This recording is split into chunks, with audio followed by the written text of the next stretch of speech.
વરસાદ ખાબક્યો હતો। જિલ્લાના મોડાસા, માલપુર, મેઘરજ સહિતના તાલુકામાં સાર્વત્રિક વરસાદ પડ્યો।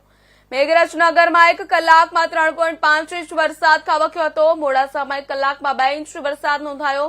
ભારે વરસાદના કારણે મેઘરજના અંબાવાડી વિસ્તારના મુખ્ય બજારમાં રસ્તા પર પાણી ભરાયા હતા।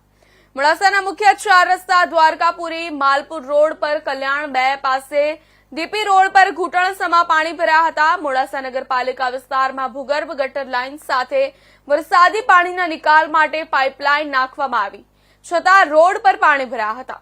પાણીની પાઇપલાઇન નાખવામાં આવતા છતાં વરસાદી પાણી ભરાયા। પ્રજાના ટેક્સના રૂપિયા પર વરસાદી પાણી ફરી વળ્યા છે।